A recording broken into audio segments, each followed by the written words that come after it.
Est-ce que tout le monde a ce qu'il faut? Voilà, c'est parti. Merci beaucoup Raphaël, moi je me suis laissé bercer.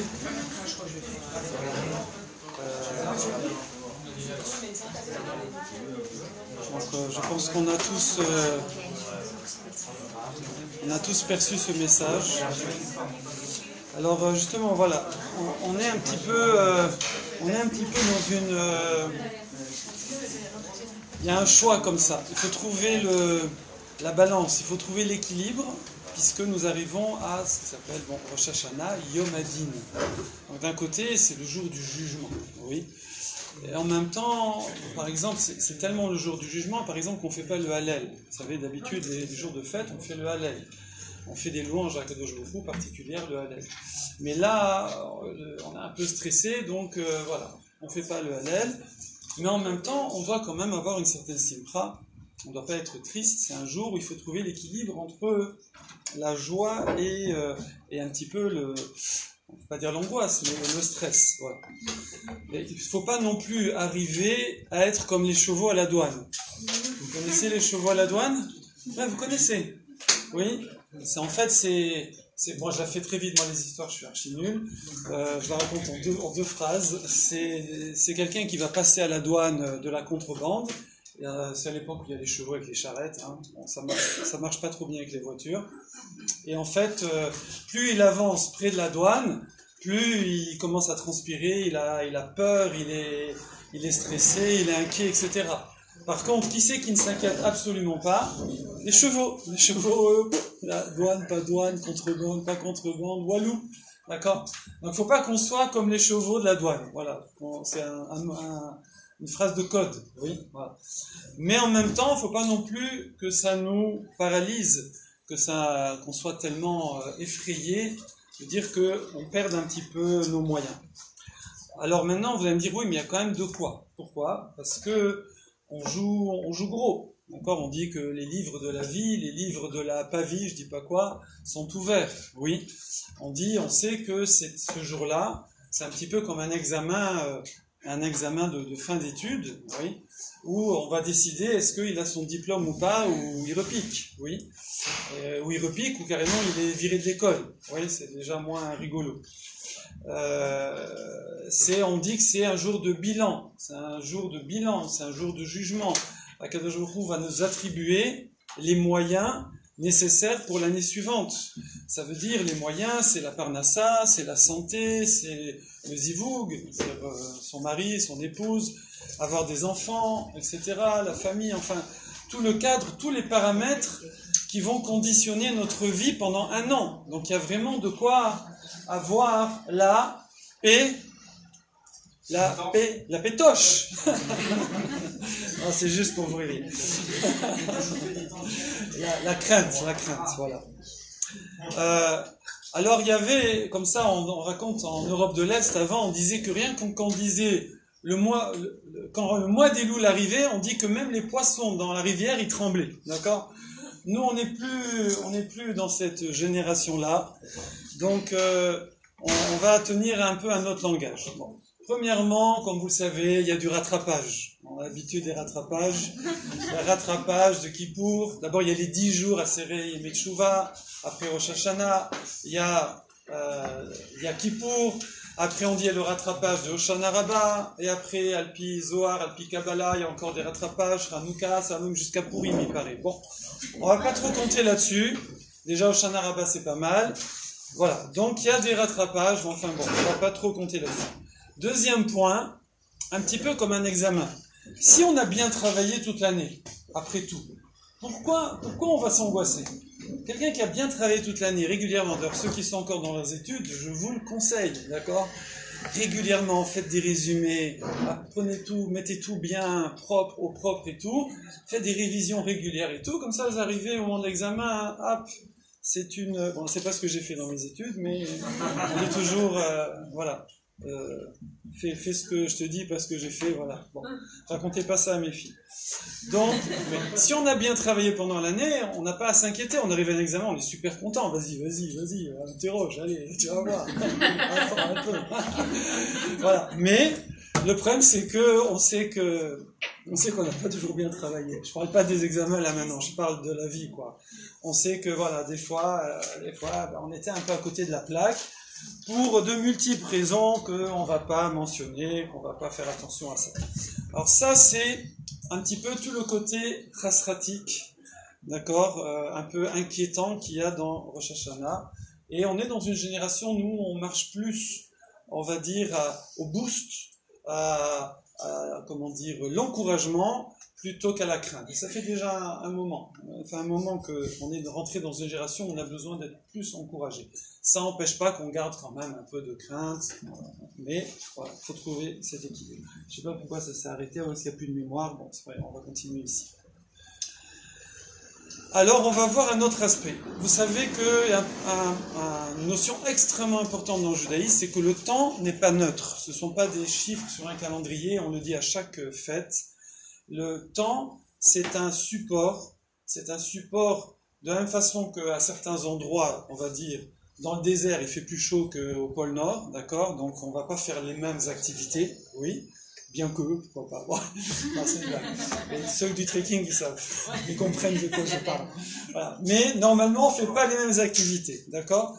Eh bien, pareil dans le temps. Le temps, imaginez, c'est un espace qui a une influence, qui a un flux, qui a une énergie. Et donc, on n'a pas les mêmes activités en fonction du temps. D'accord? Alors, on connaît, nous, ça dans le judaïsme, c'est vraiment une base fondamentale. Shabbat, c'est pas lundi, c'est pas dimanche, même lundi et jeudi, c'est des jours spéciaux, des jours de fête, Rosh Chodesh, etc., etc. Et donc, il y a, dans chaque période spécifique de l'année, il y a déjà un événement originel qui nous donne c'est quoi la spécificité de ce temps-là, c'est-à-dire le premier grand truc qui s'est passé dans l'histoire de l'humanité, qui va nous indiquer c'est quoi la spécificité de cette date. Et chaque année, quand on repasse à cette date-là, on est de nouveau dans ce flux, dans cette énergie, et on va avoir des possibilités qu'on ne peut pas avoir aussi bien le reste de l'année. Évidemment, on peut tout faire tous les jours, hein, je veux dire, mais il y a des jours où on pourra faire des choses beaucoup plus facilement. Alors, qu'est-ce qu'on peut faire de si spécial à Rosh Hashanah? Qu'est-ce qu'il y a de spécial à Rosh Hashanah? Bah, évidemment, c'est quoi l'événement originel qui va nous donner le caractère spécifique de Rosh Hashanah? C'est facile, c'est la création du monde. D'accord? Comme vous le savez, il y a une marloquette dans la Gemara. Est-ce que le monde a été créé en Tishri, on va dire plus exactement en Elul, c'est-à-dire la dernière semaine de Elul, et l'homme a été créé le premier Tishri, qui est donc le jour de Rosh Hashanah, ou est-ce que le monde a été créé en Nissan, qui correspond à Pessah, la sortie d'Égypte? Oui. Vous savez également qu'un autre principe fondamental du judaïsme, qu'on cite à chaque fois quasiment, c'est que tout ce qu'on peut voir dans la nature, c'est une concrétisation matérielle du monde spirituel. C'est comme ça que les Avot, ils retrouvaient la Torah dans la nature. D'accord? Nous, on l'a cherché dans les Alpes, dans la nature. On a trouvé des trucs, mais enfin bon, vous poserez des questions. Donc, on voit effectivement que dans l'année, il y a deux grands moments de renouveau. Ça check là-bas. Il y a deux grands moments de renouveau. Il y a le printemps, ok, et la saison des pluies. Parce que la saison des pluies, effectivement, hein, toutes les herbes repoussent, et parce que pendant l'été c'est un peu sec, et aussi parce qu'il y a les fruits. D'accord? Quand est-ce que les arbres donnent leurs fruits? C'est au moment de, ici maintenant, les vignes, le raisin et tous les fruits des arbres fruitiers. Les légumes aussi à la fin. Bon, on a des tomates d'Espagne parce que c'est le truc, mais en France, les tomates, c'est maintenant que vous les ramassez. Voilà. Etc. Et donc, on a ces deux périodes de renouveau. Donc, ça veut dire, effectivement, ça correspond aux deux périodes où le monde aurait été créé. Hein? Alors, évidemment, on va dire, attends, il faudrait savoir où le monde a été créé en Tishri, où il a été créé en Nissan. On ne va pas rentrer là-dedans, c'est une discussion, c'est-à-dire qu'Hachem a pensé créer, pour Hachem penser c'est comme faire, et après Hachem l'a fait. C'est deux phases, mais ce n'est pas le sujet ce soir. En tout cas, il y a deux niveaux, si vous voulez, de création. Et nous, forcément, quand on repasse dans cette période, que ce soit Nissan, puisqu'on est né, nous, en Nissan. C'est la création du clan Israël, avec tout ce que ça représente. Et également, on est né en Tishri, puisque c'est la création de l'homme. Et donc, quand on repasse dans ces périodes, oui, et je trouve que c'est une image qui est beaucoup plus jolie, si vous voulez, que la douane, avec le jugement, avec le tribunal, avec le... etc. Ça existe, oui. Mais nous, il y a une vague de surf qui arrive, ouais, c'est plus cool, ouais. Il y a une vague de surf qui arrive, vous êtes avec votre planche, tu sais qui a fait du surf, là, qui c'est qui a fait du surf? J'ai oublié. Ah non, hein, d'accord. Alors, bon, on dit rien. Et donc, j'ai une vague de surf qui arrive, et moi j'ai ma planche, et je vais pouvoir être boosté, je vais pouvoir faire un démarrage, oui. Et donc, c'est ça la période de Rosh Hashanah, que c'est une occasion extraordinaire de pouvoir donner un élan à notre vie, dans tous les sens du terme, d'accord? Évidemment, à Avodat Hashem, etc., mais dans tous les sens du terme, donner un élan à notre vie, se mettre comme ça sur la vague et partir, prendre une accélération, arranger des choses qu'on n'arrivait pas à arranger avant, prendre des dispositions qu'on ne pouvait pas. Et d'ailleurs, c'est rigolo parce qu'il se trouve que c'est la rentrée des classes. Oui, c'est quand même sympathique. Ça aurait pu être, je sais pas, il y a d'autres États où c'est pas pareil, c'est par 6 mois, les semestres, et c'est, voilà. Mais nous, c'est sympathique, c'est en vérité, comme un enfant, il est là avec ses nouveaux cahiers, avec ses nouveaux livres, son nouveau cartable, il se lève à 6h du matin au lieu de 10h, etc. Enfin, on prend les salles de gym, elles font toutes les inscriptions en ce moment, là, les gens, ils s'inscrivent, allez, je me mets au sport, je me mets assis, allez, je me mets à la musique, je me mets au truc. Donc, on a, comme ça, cet élan, et donc, on va profiter de cet élan de Rosh Hashanah. Pour en profiter, on voit que les Chachamim nous ont dit essayez de faire, comment on va appeler ça, essayez de faire un arrêt sur image. Qu'est-ce qui fait qu'on a du mal à décoller, d'accord? C'est le passé, parce que le passé, il nous retient. Ça veut dire, je sais que je suis un bidon, donc qu'est-ce que je vais aller décrocher les étoiles, oui? Alors, on nous dit, voilà, à Rosh Hashanah, par exemple, on fait pas de vidouille, on dit pas c'est faute, ça, on garde ça pour avant Elul, après les jours entre Rosh Hashanah et Kippour, à Kippour on en fait plein, à Rosh Hashanah, Walou, d'accord? Pourquoi Walou?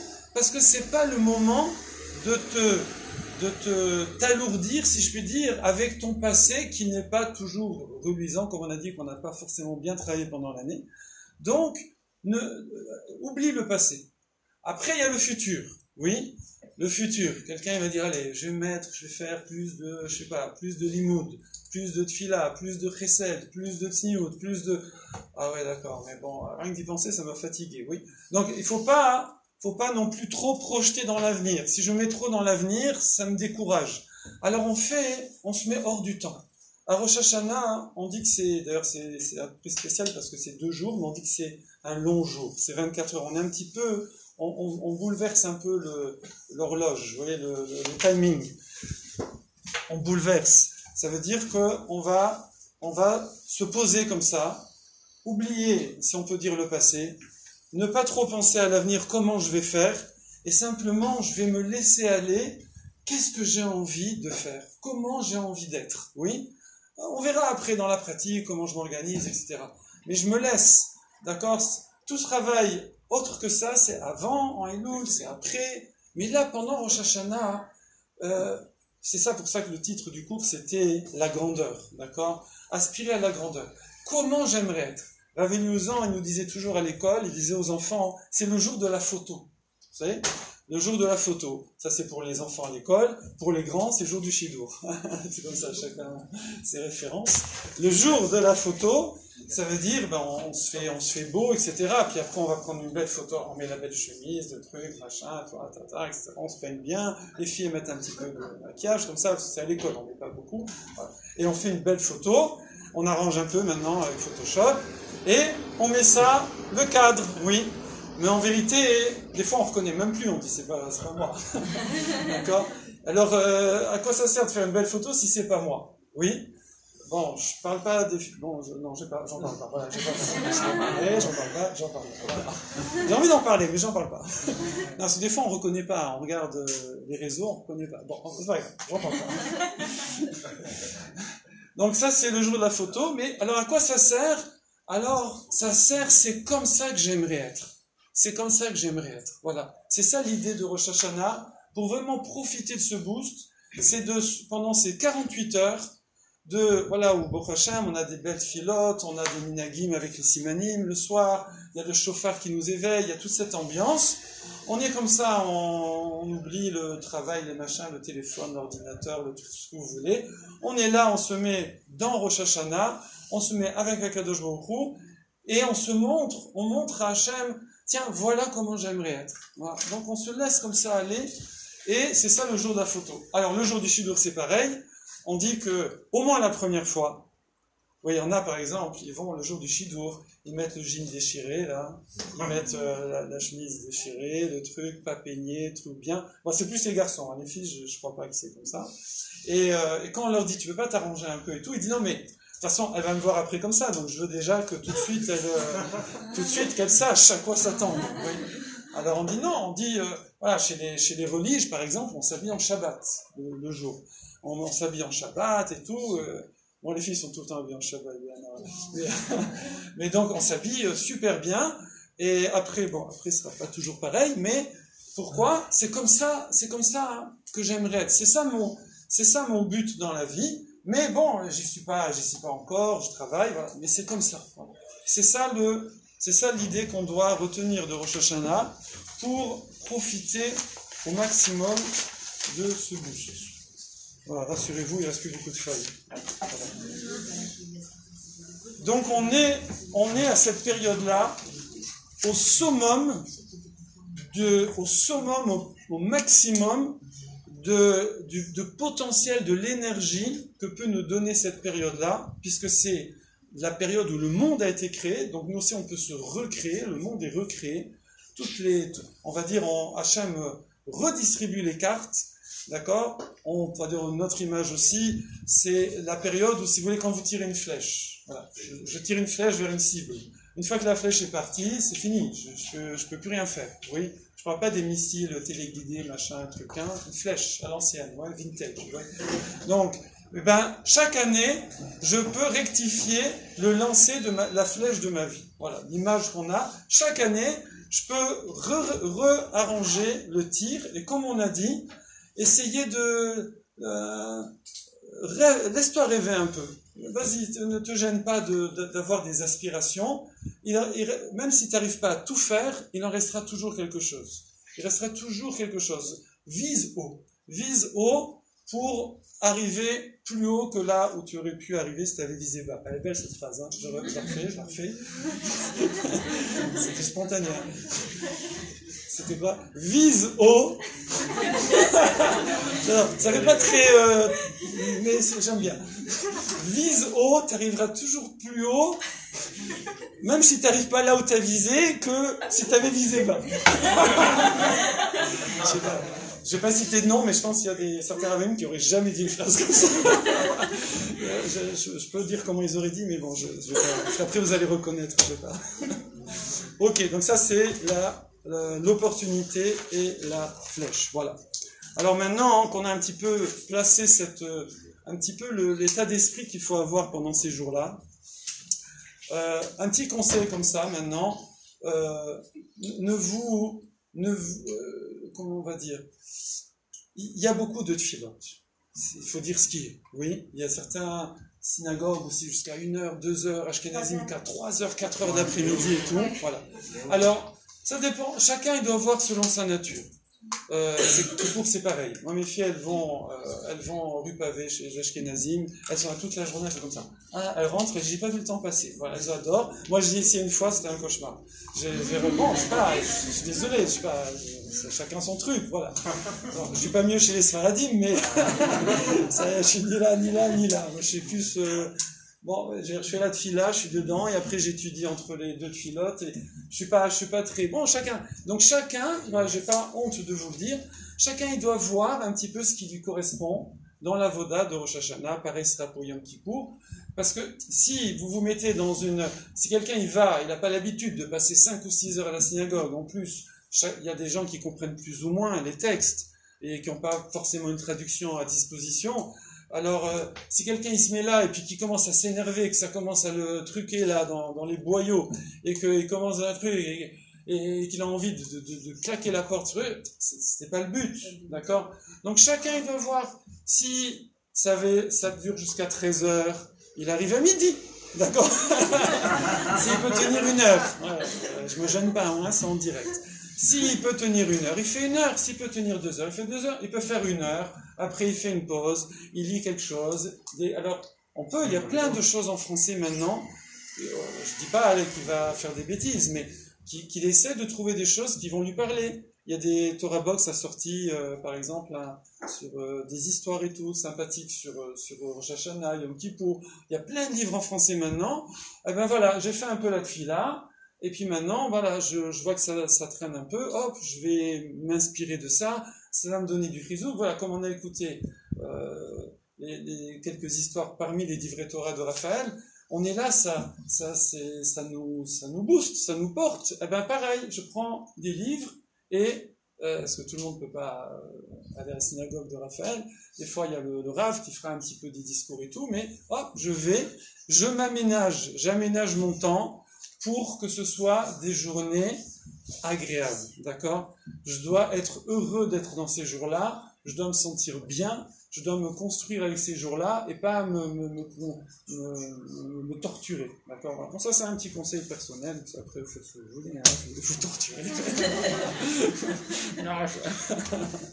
Voilà. Pour terminer, parce que je vois le regard de Kevin, j'ai vu l'horloge dans tes yeux. Alors, hein, ça va? Bon.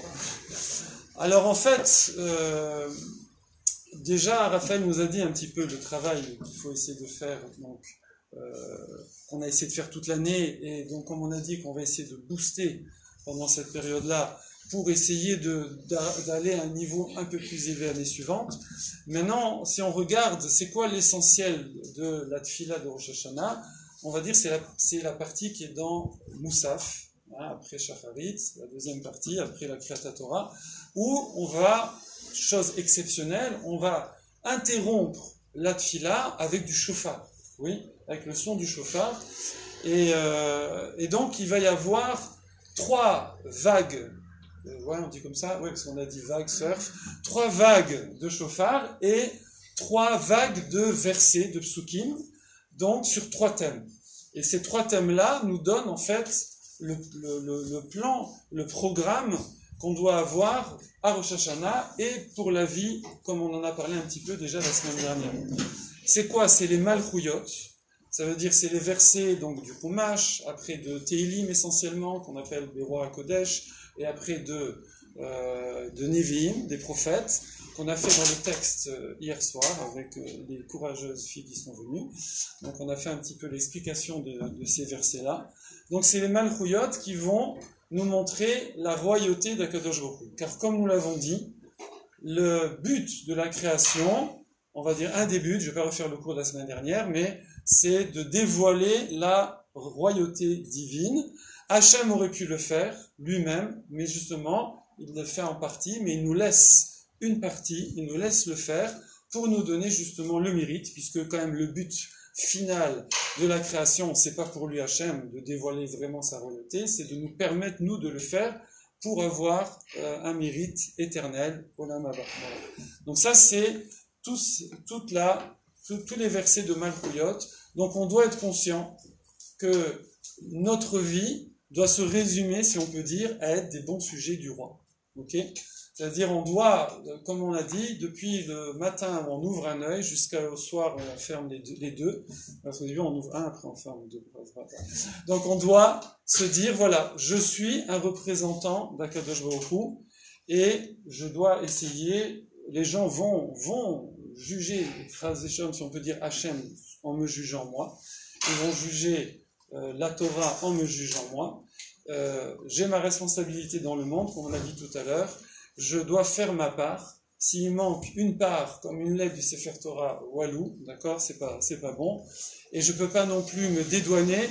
On dit que quelqu'un qui se dédouane de ça, qui fait pas sa part, alors on n'a pas dit qu'il faut finir sa part, mais il faut essayer au moins de se mettre au travail.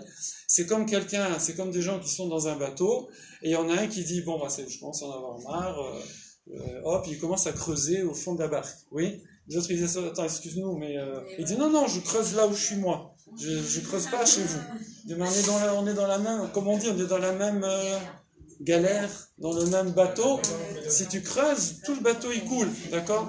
Donc chacun d'entre nous, il doit faire sa part, et en faisant sa part de dévoilement de la malchoute, de la royauté divine, en étant donc des sujets du roi dans toutes nos actions, nos paroles, nos pensées, toute la journée, toute la nuit, eh bien, bon, il y a le code, hein, c'est facile, il suffit de suivre, hein, voilà. Eh bien, grâce à ça, on a donc la deuxième vague de psukim, de versets, c'est les zichronotes.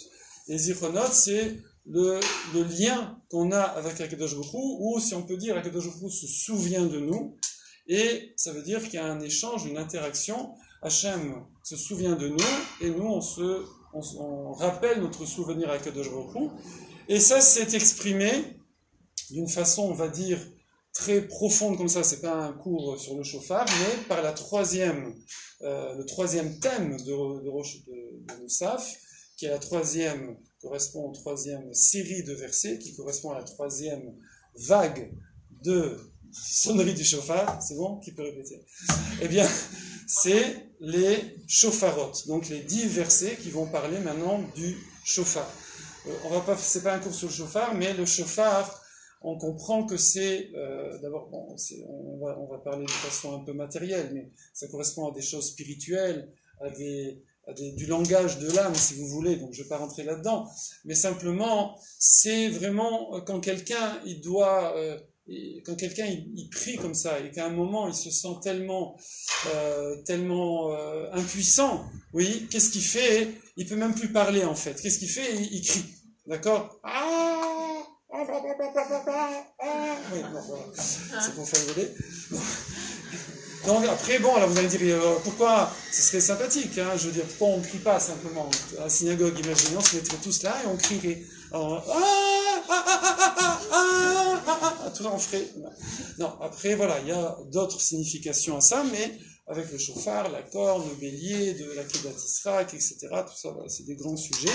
En tout cas, c'est ça, cette expression de notre intériorité, vraiment la prière, entre guillemets, la plus profonde, la plus, comment on va dire, simple qui est simplement comme ça, j'appelle vers Hachem simplement avec le son du shofar, ça c'est de moi vers lui, et de l'autre côté aussi, c'est un réveil, si je puis dire, comme on a dit tout à l'heure, comme a dit Raphaël, c'est quelque chose qui a la particularité spirituelle de réveiller notre âme. Quand quelqu'un entend du shofar, bon, c'est vrai que ça peut réveiller déjà comme ça, juste, voilà, mais ça met en résonance, ça éveille quelque chose de spirituel qu'il a en lui. C'est pour ça qu'on utilise le shofar.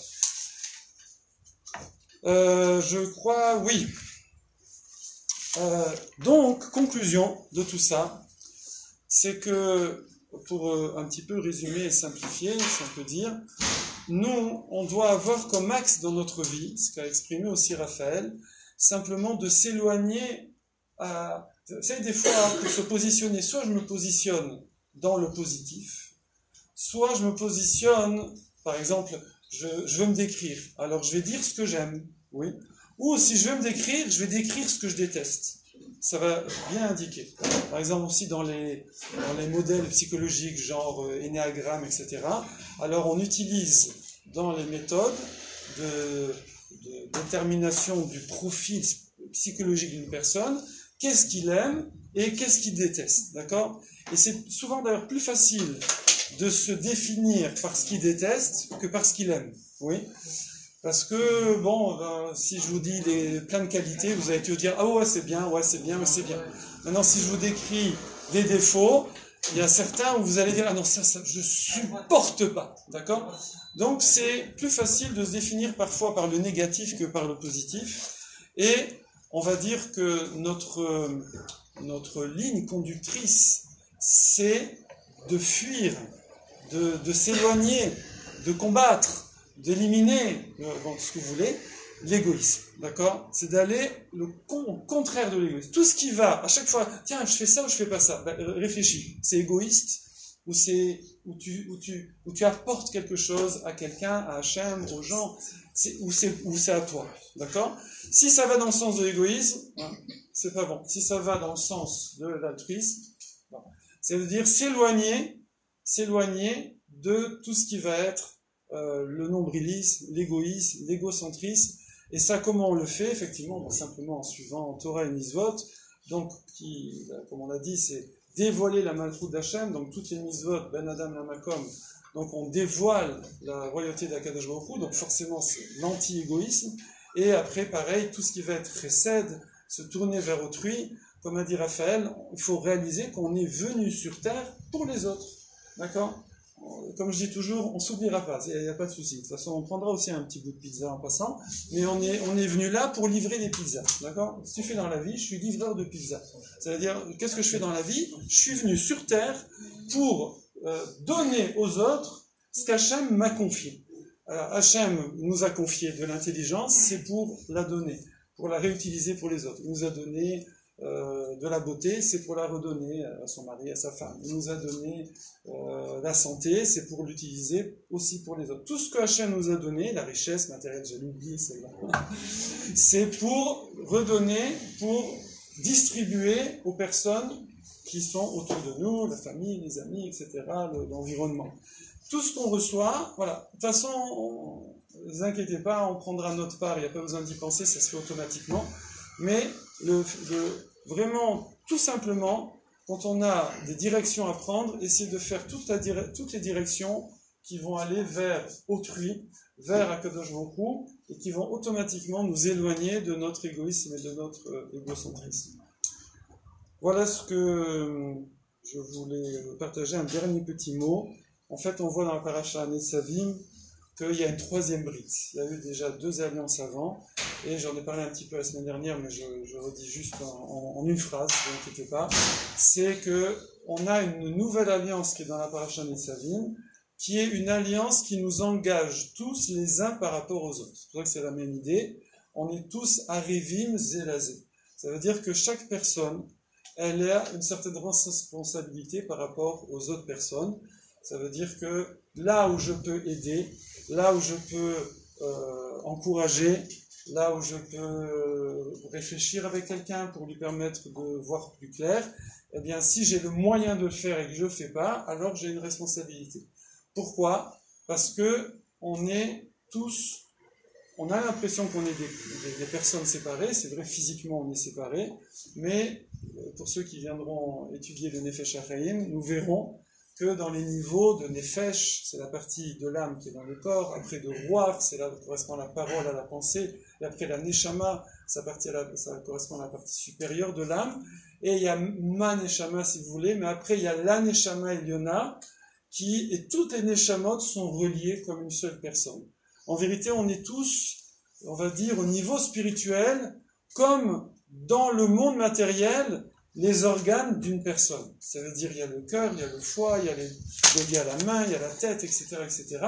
Mais tout appartient à un seul être. Et tout travaille, si on peut dire, pour un seul être. Et tout est interdépendant. D'accord? Eh bien, c'est pareil, nous, au niveau de notre partie spirituelle, de nos âmes, elles sont interdépendantes, elles sont toutes reliées entre elles et elles forment comme une seule entité. C'est pour ça qu'on a la responsabilité les uns vis-à-vis des autres. Donc, encore une fois, ça va dans la même idée de ce qu'on a dit avant, qu'on vient sur Terre pour les autres, pour être une pièce du puzzle, pour être une pièce de l'ensemble, pour être dans une équipe et pas pour jouer en individuel. Voilà ce que j'ai partagé avec vous. Notre Hachem nous donne plein de moyens de faire tout ça cette année. Et maintenant, on va écouter Kevin. Bonsoir à tous. Merci pour ce cours, Rav. Merci pour ce cours également, Raphaël. Donc, comme d'habitude, les annonces communautaires. Alors, du coup, donc là, pour ceux qui veulent on va faire Arvit à la synagogue en bas. Avec Miniane, maintenant qu'il y a Miniane ici, on ira tous faire ensemble Arvit. Qu'est-ce que je veux dire d'autre? Okay. Après, s'il y en a qui veulent aller faire un petit after, aller boire un verre, etc., peut-être qu'on fera ça également après à 22h. Je sais qu'il y a une synagogue pas loin à Saint-Mandé qui font les sikhot à 23h, 23h30. S'il y en a qui veulent venir avec moi, dites-moi, comme ça je me chauffe, parce que sinon s'il y a personne qui vient, je sais que je vais pas me chauffer. Donc s'il y a au moins une personne qui peut venir avec moi faire les sikhot ce soir, juste à côté, ça serait pas mal qu'ils viennent me voir. Et donc voilà pour les annonces d'aujourd'hui. Là, comme vous savez, donc là c'est maintenant les fêtes, donc il n'y aura plus les cours du jeudi pendant 3 semaines. Et Bezrat Hashem, là je suis en train de négocier avec une grande synagogue qui est à côté, donc justement la synagogue où il y a les sikhot. Là-bas il y aura entre 100 et 150 places, il y a une table de ping-pong, peut-être qu'on fera cours après les fêtes là-bas. Donc je suis en train de négocier, on vous tiendra au courant de toute façon sur le groupe WhatsApp. Donc s'il y en a qui connaissent, c'était l'endroit, la synagogue où avant, il y a 3-4 ans, il y avait le Young Project, je sais pas si c'est quelqu'un connu, mais voilà, donc la synagogue là-bas de Saint-Mandé. Donc j'étais staff à l'époque. Du coup, donc sinon, à part le cours, il y a mercredi, donc comme Laura l'a dit, il y a Odélia qui commence à organiser donc les cours pour filles, donc tous les mercredis soirs. Donc là, ça va être pareil, il y aura les fêtes, etc. Donc il y aura plus trop cours pendant ce temps-là, mais après les fêtes, voilà, Bezrat Hashem, on reprendra tous les mercredis soirs également ce cours-là. Donc là, concrètement, pour les cours qui arrivent très prochainement, donc ce dimanche, comme le Rav l'a dit, il y a Rav Ben Chetrit qui vient dimanche matin ici à 10h30. Donc s'il y en a qui veulent venir écouter, vous êtes les bienvenus. En fait, là, il y aura toute la matinée, une matinée d'études spécialement voilà, pour se renforcer pour le mois d'Elul à l'approche de Rosh Hashanah. Ensuite, c'était lundi soir d'après, donc pas lundi soir de Rosh Hashanah, mais la semaine d'après, il y a donc cours pour femmes et jeunes filles ici également. Et mardi matin également. Les 3 cours aussi. Voilà. Séminaire de mardi matin, ça, avec Maria Chad. Donc voilà, donc du coup dimanche pour les hommes et la semaine d'après, après Rosh Hashanah, lundi soir et mardi matin pour les filles. Il y aura aussi la partie de Zakasha aussi, je pense. Exactement, ouais. Alors ouais, donc il y a aussi peut-être une souka partie, je sais plus quel jour, on vous tiendra au courant sur le groupe. Je crois que c'est ok, donc ouais, donc ça va être le dimanche, donc organisé également par on fait ça en partenariat avec le Keep Rising et le Centre Fleg, donc du coup Ortora, donc une grande souka partie au Centre Fleg à Odéon dans le 6e. Et qu'est-ce qu'il y a d'autre aussi? Ah oui, il y a le livre aussi. Voilà, oui. C'est ça. Alors je voulais remercier Odélia. Son présence. Si, si. Voilà. Je sais faire.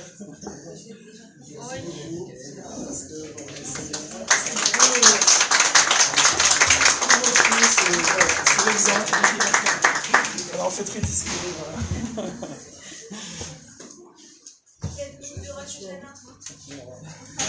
Donc voilà, donc voilà, les personnes qui s'investissent dans le staff ont des petits livres pour les récompenser. Gros livres pour les récompenser de tout leur travail. Pour le reste du staff, on a déjà eu pour la majorité la fête avant les vacances.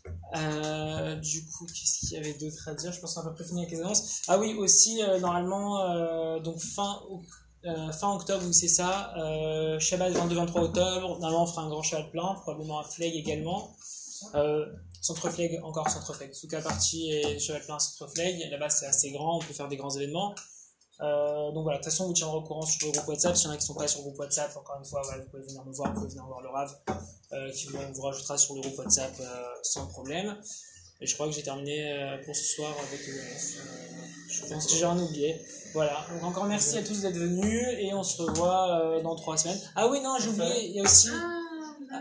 J'ai oublié aussi pour la randonnée aussi. Dimanche, il y a... Ah oui, volleyball l'après-midi. Ouais, dimanche volleyball. Volley, pique-nique, détente. Ce dimanche. Ouais, donc dimanche, je sais pas, j'ai oublié dimanche, mais voilà, dimanche, il y a... Voilà, sur inscription.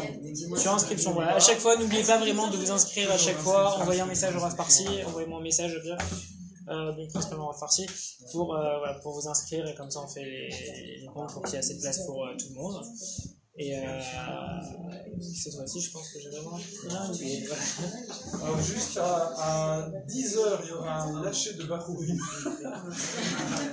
les filles, écartez-vous avant. Parce que sinon, ils vont. Bon, ça, il est 21h30. Donc voilà, ouais, donc si vous voulez, les filles, en attendant que les garçons là, vont faire vite, si vous voulez rester pour discuter après, pour l'after ou autre, vous pouvez aller dehors et rester pas loin devant la porte. On peut pas rester ici. Ici, il va y avoir les barreaux, les chevaux.